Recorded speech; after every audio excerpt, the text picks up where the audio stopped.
जय श्री हरि।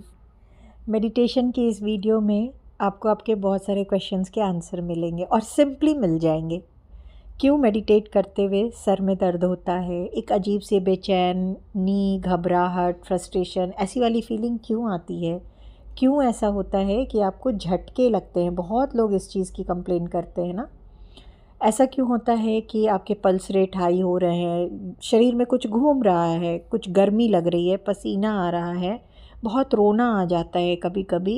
ये सारी चीज़ें क्यों होती हैं? क्यों ऐसा रहता है कि किसी किसी का गला बहुत सूखता है, इतना सूखता है कि बीच में ही मेडिटेशन उसका बार बार डिस्टर्ब होता है? क्यों क्यों ऐसा होता है कि मेडिटेट करते हैं तो किसी पर्टिकुलर जगह पेन उठ जाता है? स्पेशली आप ध्यान देंगे कि जब आपने इनिशियली मेडिटेट किया तो आपके लोअर बैक पेन ज़रूर स्टार्ट हो जाता है। सो ये सारी चीज़ें क्यों होती हैं? या पाँव में तलवों में रात को आपको इचिंग जैसे होगा, या सर के ऊपर ऐसे लगेगा चींटियाँ चल रही हैं। सो ये सारी चीज़ें क्यों होती हैं, इसको समझ लेंगे, क्योंकि इन्हीं एक्सपीरियंसेस से आप लोग घबरा जाते हैं या डिसहार्टन हो जाते हैं, या आपको लगता है कि मेडिटेशन कोई बहुत टफ़ चीज़ है और फिर आप मेडिटेट करना छोड़ देते हैं। जबकि ये सिर्फ समझने की देरी है कि आपने क्यों हुआ है, ये समझ लेंगे, फिर आप इसको आगे कंटिन्यू रखेंगे, इसको पार करके ऊपर बढ़ेंगे। देखिए, अभी के वीडियोस, अभी जो इसके पहले जितने वीडियोस मैंने दिए हैं, उससे आप ये तो समझ पाए हैं कि मेडिटेशन कॉन्शियसनेस यानी अपनी चेतना को नीचे से ऊपर उठाते उठाते क्राउन चक्रा के थ्रू यूनिवर्सल एनर्जी तक ले जाना और उस सुप्रीम पावर से कनेक्ट करना, इसको ही मेडिटेशन बोल रहे हैं। आपकी कॉन्शियसनेस, कॉन्शियस होते हैं जब हम कहते हैं ना कि कोई, तुम अपनी ड्रेस को लेकर बहुत कॉन्शियस हो, दैट मीन्स तुम बहुत अलर्ट हो, तुम्हारा ध्यान हर वक्त बाकी सारी चीज़ों के कंपैरिजन में सबसे ज़्यादा अपने ड्रेस पे है। तुम अपने स्किन को लेके, बालों को लेके, करियर को लेके, दैट मीन्स वो आपके प्राइम इम्पोर्टेंस की चीज़ है, बाहर बाकी चीज़ों से ज़्यादा इम्पोर्टेंस की चीज़ है। तो ऐसे ही चेतना, कॉन्शियसनेस जो है, वो आपकी क्या है, जब आप मेडिटेट कर रहे हैं तो आपकी एनर्जी पे, आपकी सबसे ज़्यादा कॉन्शियसनेस, ध्यान आपका सबसे ज़्यादा रहता है आपकी एनर्जी पे। और ध्यान यही रहता है, कभी भी मैं आपको बोलूँ कि आप मेडिटेट करो तो आप यही सोचोगे कि एक एनर्जी है, या तो उसको आप यूनिवर्सल एनर्जी को क्राउन चक्रा से ऊपर से नीचे, मतलब क्राउन चक्रा से अपने शरीर में अंदर लेते हैं, या फिर नीचे से ऊपर मीन्स अपने नीचे के चक्रा से ऊपर की ओर उठाते हैं। ये डिपेंड करता है कौन कैसा पैटर्न लेता है, ये डिपेंड करता है कि वो अपने स्पिरिचुअल पाथ में या उसके सोल कितनी इवॉल्व है, उसके अकॉर्डिंग ये डिसीजन होता है कि वो योगी है या गृहस्थ है, या कहाँ तक उसकी सोल इवॉल्व हुई है। उससे फ़र्क नहीं है, उससे फ़र्क इससे है कि हम कॉन्शियस रहते हैं अपनी एनर्जी के लिए। तो जब आप मेडिटेट कर रहे हैं, एनर्जी को नीचे से ऊपर उठा रहे हैं, पाँव के अंगूठे से जब एनर्जी को आप ऊपर की ओर उठाना शुरू करते हैं ड्यूरिंग मेडिटेशन, जब वहाँ से कॉन्शियसनेस हट जाएगी, जब आप उसको उठा लेंगे, सपोज़ आपने पाँव से एनर्जी को उठाकर अपने लोअर बैक एरिया तक लाया है, तो आपके वहाँ से जब एनर्जी उठ गई तो वहाँ पे आपकी चेतना ही नहीं है। जब चेतना नहीं है तो ना तो वहाँ एनर्जी की नीड है, ना वहाँ पे आपको फीलिंग या सेंसेशन है। सो दैट मीन्स वो पोर्शन शून्य होगा। तभी कहते हैं ना कि जैसे जैसे मेडिटेट करेंगे आपको आपकी बॉडी नहीं फील होती है। बहुत लोगों का ये क्वेश्चन है कि मैं बहुत दिन से मेडिटेट कर रही हूँ, मुझे लगता है कि मैं बहुत हल्का फील होता है या बॉडी नहीं फील होती है। तो ये बहुत ही पॉजिटिव साइन है। फिर आप और मेडिटेट करेंगे और अपने लेवल को बढ़ाएंगे, आपका पेट से ऊपर बढ़ाएंगे, आपको वो सारे पोर्शन सुन्न होते हुए दिखेंगे, आपको वो पोर्शन फील ही नहीं होगा। आप बैठे हैं, आपको थोड़ा सा लेवल उठाएंगे, आपको लगेगा कि आप अपने आसन से थोड़ा ऊपर बैठे हैं। वो एक जो नॉर्मल बैठते हैं वो वाली फीलिंग नहीं आएगी, क्योंकि आप उधर कॉन्शियस ही नहीं हैं। अगर आपको मैं शरीर, जैसे किसी डेंटिस्ट के पास आप जाएं तो वो आपको एक इंजेक्शन देगा दांतों को, मसूड़ों को सुन्न करने के लिए, राइट? तो वहाँ पे फिर वो सुन्न हो गया है, वहाँ पे क्या हो रहा है आपको कुछ समझ नहीं आ रहा है, जबकि वो मसूड़े वहीं हैं। उसको मैं हिट करूँ, कुछ करूँ, सिर्फ पेन नहीं फील हो रहा है आपको, बाकी तो उसमें डेंटिस्ट काम करता रहता है। तो इसी तरह के, हालांकि एग्जैक्टली ऐसे नहीं है, बट आप समझने के लिए ये एग्जाम्पल से समझ सकते हैं। तो जब आप चेतना को ऊपर उठा रहे हैं, अब ऐसा तो बिल्कुल नहीं होगा कि आपने बस शुरू किया, शुरू में आपने बस पाँव के अंगूठे से चेतना को ऊपर उठाया कि मैं मेडिटेट कर रहा हूँ, और 5 मिनट, 10 मिनट, आधे घंटे में वो सीधे क्राउन तक पहुँच गई। ये बहुत टफ टास्क है। तो क्या होगा कि जब आप उठा रहे हैं और बीच में कहीं कोई फ़ोन रिंग हो गया, कहीं आप डिस्टर्ब हो गए, किसी वे में अगर आप डिस्टर्ब हो गए, तो वो चेतना नीचे की ओर गिरेगी। पहली सिचुएशन, जब वो नीचे की ओर गिरेगी, फिर आपको इन्हीं सारी चीज़ों में कुछ एक की फीलिंग होगी, डिपेंड्स कि आपने कितना उठाया था, वो कितना गिर गई। सबसे ज़्यादा ऐसे में आपको एक फ़ियर या ब्रीदिंग प्रॉब्लम, रेस्टलेसनेस, घबराहट, ये वाली फीलिंग आएगी, क्योंकि आपने एक्सेसिव एनर्जी को उठाया और एकदम से वो नीचे चली गई। एक समझिए बॉल ऑफ एनर्जी थी, वो नीचे चली गई, तो वो आपको एक एनर्जी को संभालने में भी टाइम लग जाता है। सो ऐसे में बेस्ट है कि कभी भी ट्राई मत कीजिए कि आप अपने ब्रीदिंग को बहुत ज़्यादा कंट्रोल करें। सहज रूप से मेडिटेट कीजिए। अगर आप बहुत कंट्रोल कर करके कि ब्रीदिंग को बिल्कुल, किसी ने कह दिया है कि डीप ब्रीथ करना है, इतना अपने को प्रेशर दे दे के आप करेंगे तो वो नहीं हो पाएगा। इनिशियली आप जितना अलाउ कर रही है फिज़िकल बॉडी, उतना ही डीप ब्रीथ कीजिएगा। धीरे धीरे ये चीज़ें बढ़ती हैं। कभी मेडिटेशन एक दिन करने की चीज़ नहीं है। ऐसे ही अगर आप चेतना को ऊपर की ओर और बढ़ा रहे हैं, अब एक सिचुएशन आप समझे कि वो नीचे की ओर गिर गई। दूसरी सिचुएशन, एक समझिए कि ये आपके एनर्जी की जर्नी हो रही है, राइट।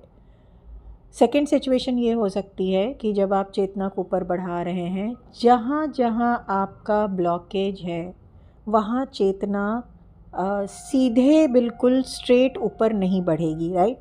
वो वहाँ पे बाढ़ होगी और वो दाहिने बाएं ऐसे साइड की तरफ फैलेगी, क्योंकि आप इसको ऐसे इमेजिन कीजिए जैसे थर्मामीटर में पारा ऊपर जाता है। तो अगर बीच में मैं कुछ बाड़ लगा दूं तो वो पारा तो साइड में डाइवर्ट होगा। ऐसे ही आपकी एनर्जी के साथ होता है मेडिटेशन में। तो जो ब्लॉकेज होगा वहाँ से चेतना ऊपर, क्योंकि ब्लॉक है ना, ब्लॉक है तो कैसे ऊपर जाएगा। तो क्या होगा, आपको ये वाली प्रॉब्लम आएगी, जैसे कि झटके लगना। जैसे हम कहते हैं ना, हम ध्यान करते हैं तो हमें झटके लगते हैं, हम पूजा करते हैं हमें झटके लगते हैं। तो आपको झटके लगना, वाइब्रेशन फील होना, या पेन होना। तभी मैंने कहा कि लोअर बैक पेन बहुत ही कॉमन प्रॉब्लम है जब हम मेडिटेशन स्टार्ट करते हैं तो होने की, क्योंकि हम में से ज़्यादातर लोग अपने रूट चक्रा पे ही अपनी 90% लाइफ को स्पेंड कर देते हैं। रूट चक्रा पे से आप एनर्जी को उठा रहे हैं, वहीं लोअर बैक है आपका, राइट। तो एनर्जी कहीं ना कहीं उधर डिसबैलेंस होती है, इसीलिए चक्राओं का बैलेंस बहुत ज़रूरी है। सो अब आप चीज़ों को शायद कोरिलेट कर पा रहे होंगे। इस जर्नी को कंप्लीट करना है, ये ध्यान रखिएगा। तभी कहते हैं कि मेडिटेशन करने के लिए ब्लड सर्कुलेशन अच्छा होना चाहिए, नर्व्स आपके स्ट्रांग होने चाहिए, एनर्जी सारी मेरिडियंस के थ्रू ट्रैवल करती रहती है। एक समझिए एनर्जी की ट्रैवलिंग है। सो दो सिचुएशन आपको समझ में आई, एक तब जब आपका ब्लॉकेज है, एक तब जब आप एनर्जी को उठाए हैं और कहीं ना कहीं बीच में डिस्टर्ब होकर किसी भी रीज़न से आपने उसको छोड़ दिया है, तो वो नीचे की तरफ जाएगी ही जाएगी। थर्ड सिचुएशन होती है कि आप चलिए बहुत स्मूथली अपनी एनर्जी को बढ़ा रहे हैं, आपने कॉन्शियस बहुत हैं आप। अब वैसे तो आप आपकी कॉन्शियसनेस पे वर्क कर रहे हैं, लेकिन एडिशनल कॉन्शियसनेस में जैसे आप बहुत प्रेशर दे के ब्रीदिंग कर रहे हैं, आप किसी एक पॉइंट पे बहुत स्ट्रेस दे रहे हैं, या फिर आप जैसे आपको मेडिटेशन में सहज रूप से नहीं बैठे हैं, आप कुछ देखने की कोशिश कर रहे हैं, कुछ ढूंढ रहे हैं, तो आपको क्या होगा, वो एनर्जी को आप वहाँ पे बहुत प्रेशर में डालेंगे। जैसे एनर्जी उठती रहती है और आँखों के पीछे जाकर आपकी कॉन्शियसनेस टिकने लगती है। जब आप एनर्जी को उठाते हैं तो आँखों के पीछे जाके वो पूरी कॉन्शियसनेस टिकना शुरू हो जाती है। अगर आप आँखों के पीछे जो अंधेरापन है उसमें आप कुछ इमेजिनेशन, विजुअलाइजेशन डालना शुरू कर देते हैं ज़बरदस्ती, जो सहज रूप से आ रहा है ठीक है, जो अगर आप गाइडेड मेडिटेशन कर रहे हैं उसमें कोई आपको गाइड कर रहा है तो ठीक है, लेकिन अपने आप जब आप वो डालना शुरू कर देते हैं तो क्या होगा, एनर्जी का डिसबैलेंस होगा और वो आपको हेडेक या फिर सर में कुछ घूम रहा है, भारीपन, ऐसी चीज़ें देगा ही देगा। जब आप बहुत एम करके बैठते हैं कि मैं ये मेडिटेशन कर रही हूँ तो आज के आज ही मैं अपने सारे पास्ट लाइफ्स एनर्जीज से या कार्मिक पैटर्न से या फिर आप कह लो कि आज किया है तो आज ही रिज़ल्ट मिल जाए और आज ही मैं अपने सारे ट्रॉमा से बाहर आऊँ, तो फिर ये प्रॉब्लम सबसे ज़्यादा होती है क्योंकि आपके ग्लैंड्स फिर ओवर प्रेशराइज्ड हो जाते हैं। सो इसीलिए ये स्मूथली करने की जर्नी है, इसे जितना प्रेम से करेंगे उतना अच्छा है। सो आप समझ पा रहे हैं कि ड्यूरिंग मेडिटेशन पूरे शरीर में कॉन्शियसनेस मतलब चेतना शक्ति जो है बहती रहती है, किसी के ऊपर से नीचे, किसी के नीचे से ऊपर, और इसको बहने का एक फ़्लो है, इसको सहज रूप से बहने दीजिए। और सिमट करके ये जब कॉन्शियसनेस आपकी ऊपर से नीचे या नीचे से ऊपर जाती है तो ये एक समझ लीजिए एक स्मूथ स्लो जर्नी कर रही है। इस जर्नी में फिर किसी का इंटरफेरेंस होगा, चाहे वो आपके थॉट्स का या फिर बाहरी एक्सटर्नल जो एनवायरनमेंट है, जैसे किसी ने तेज़ दरवाज़ा बजा दिया या कुछ कर दिया ऐसे डिस्टर्बेंस का, या आप ओवर प्रेशर दे रही हैं उसका, तो आपके मेडिटेशन में आपको ये सारी प्रॉब्लम्स आएंगी ही आएंगी। मेडिटेट जब करते हैं ना, जब आप बैठेंगे आपको उसी टाइम मैक्सिमम डिस्ट्रैक्शंस आएंगे, आपका थॉट्स, बहुत सारे थॉट्स आएंगे, आपका ध्यान जाएगा आपके थर्ड आई पर, मल्टीपल थॉट्स आना, क्योंकि आप मेडिटेट करने बैठते हैं तो आप सोचते हैं कि थर्ड आई को देखो, और बहुत ज़्यादा इनिशियल स्टेज पे ही आप सीधा थर्ड आई से मेडिटेट करना शुरू कर देते हैं। तो जब मोमेंट आप अपने थर्ड आई को टच करेंगे वहाँ पे थॉट्स ही थॉट्स हैं, राइट। सो वो तो उजागर होंगे ही, और एनर्जी इतनी हाई होगी कि एक्साइटमेंट उठेगा। आपको एक्चुअली क्या करना है कि जब मेडिटेशन में बैठे, आप भूल ही जाइए कि आप मेडिटेट करने बैठे हैं, आप बस बैठे हैं, सहज रूप से आप बैठे हैं। आपको यही चाहिए, वही चाहिए, नेक्स्ट इसके बाद यही होगा, आगे क्या होगा, ये क्वेश्चन का आंसर चाहिए, ये सॉल्यूशन चाहिए, ऐसे वाले थॉट से बैठेंगे। बहुत ज़्यादा इनिशियल फेज़ पे ही थर्ड आई में कंसंट्रेट करेंगे तो आप एनर्जी को डिसबैलेंस कर देंगे। इस चीज़ को प्लीज़ समझ के चलना है। तो बहुत ही शांति से बैठें। जैसे एक वॉल्वो में आप जाते हैं ना, तो एक होता है एक लोकल बस में जा रहे हैं, वो गड्ढों में ऊपर नीचे होती रहती है। एक आप जाते हैं, चलो वॉल्वो में जा रहे हैं कि वो थोड़ा स्मूथ जाती है, कंपैरेटिवली अच्छी जाती है। एक होता है एकदम लग्जरी स्लीपर कोच में जा रहे हैं, आराम से सो गए हैं, कुछ नहीं पता क्या हो रहा है नहीं हो रहा है, कब आप जर्नी पहुंच जाते हैं, कब आप अपने डेस्टिनेशन पे पता ही नहीं चलता है ना।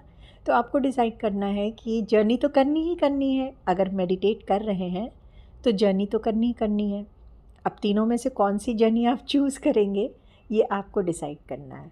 सो आई होप कि आपको आपके बेसिक क्वेश्चन का आंसर मिला होगा कि मुझे झटके लग रहे हैं, मेरा गला सूख रहा है। देखिए, जब चेतना आपके गर्दन से ऊपर मतलब शोल्डर्स से ऊपर जाएगी, जब आप चेतना को, एनर्जी को, एक इसको इमेजिन कीजिए, एक बड़ा सा एनर्जी बॉल ऐसे इमेजिन कीजिए, और ये आपके दोनों कंधों से जब ऊपर की ओर जाएगी थ्रोट को क्रॉस करते, तो आपका गला सूखेगा।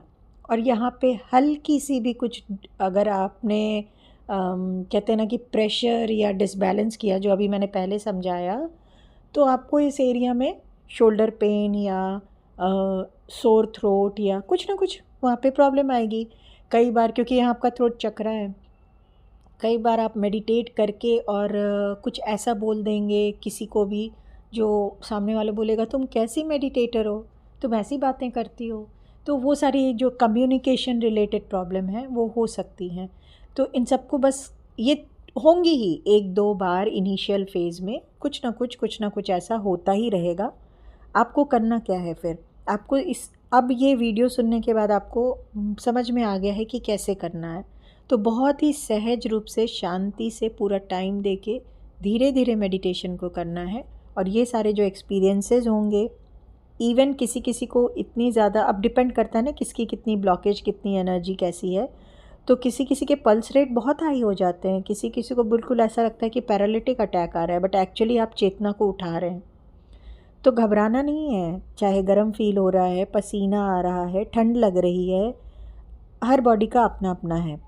मेडिटेशन करने में फ्रस्ट्रेशन भी बहुत आती है, सिर्फ जो इसको करता है उसे ये पता है, क्योंकि आप बहुत कुछ रिलीज़ भी करते होते हैं। तो कहते हैं ना कि जैसे आपके साथ अभी से 5 साल पहले कुछ हुआ है और आप उसको भूल कर निकल चुके हैं, लेकिन उसका आपके सबकॉन्शियस माइंड पे फ़र्क है। तो 5 साल बाद अगर वही पर्सन आपको फिर दिख जाए, या फिर कोई सेकंड आपके एक फैमिली का रिलेटिव, कोई फैमिली पर्सन आपको उसी टॉपिक को छेड़ कर कुछ बोले, तो कितना दुख होता है ना, कितनी फ्रस्ट्रेशन आती है। वही चीज़ तो आप मेडिटेशन, बिकॉज़ आप उन्हीं छुपे छुपे एनर्जीज़ पे वर्क भी तो कर रहे हैं ना, ब्लॉकेजेस जो बना चुकी हैं, तो उनको क्लीन भी करना है। तो बहुत सारी ऐसी चीज़ें हैं जो लेते हुए आपकी चेतना ऊपर बढ़ती है, ताकि उस सब को उठा करके उस डिवाइन पावर को दे दे। ऐसे समझिए, सिंपल लैंग्वेज में, जिस भाषा में आप समझ पाए वैसे समझिए, बहुत बुकिश मत समझिए मेडिटेशन को, तो आप ज़्यादा अच्छा समझ पाएंगे। सो जब ये प्रोसेस रहेगा, आपको बस जो भी एक्सपीरियंस हो रहे हैं उसको सहज रूप से देखना है, पास ऑन होने देना है। थोड़ा बियर कीजिए, पास ऑन होने दीजिए, थोड़ा बियर कीजिए, पास ऑन होने दीजिए। जैसे अगर आपको बहुत ज़्यादा लोअर बैक पेन स्टार्ट होता है, तो आप एक दिन हुआ, नेक्स्ट डे मेडिटेशन छोड़िए नहीं कि मुझे बैक पेन है, नेक्स्ट डे भी कीजिए, और वहाँ से कोशिश कीजिए कि फ़ील करना शुरू कीजिए कि कहाँ पे ज़्यादा पेन हो रहा है। वो टिन टिन ऐसे जो ना टीस देते हैं, वैसे आपको फ़ील होगा। तो आप समझिए कि वहाँ से आप चीज़ फंसी हुई है, गाड़ी आपकी गड्ढे में फंसी हुई है, आप एक्सेलरेटर बढ़ा रहे हैं, बढ़ा रहे हैं, बढ़ा रहे हैं, उसको गाड़ी को निकालना है, ऐसी वाली सिचुएशन। तो वो वैसे ही करके अपनी एनर्जी को वहाँ से धीरे धीरे धीरे धीरे उठाइएगा, ऐसा ध्यान रखिएगा। इससे रिलेटेड कोई भी क्वेश्चन हो तो आप कमेंट सेक्शन में पूछ सकते हैं, और समझ के आगे बढ़िए, मैं यही चाहती हूँ। आपके कोई भी क्वेश्चन हो तो आप मुझे वीडियो के कमेंट सेक्शन में पूछ लीजिएगा, मैं क्लियर कर दूँगी। मिलती हूँ फिर आप लोगों से नेक्स्ट वीडियो को लेकर। मुझे सुनने के लिए आप सबका बहुत बहुत बहुत थैंक्स। नमः शिवाय।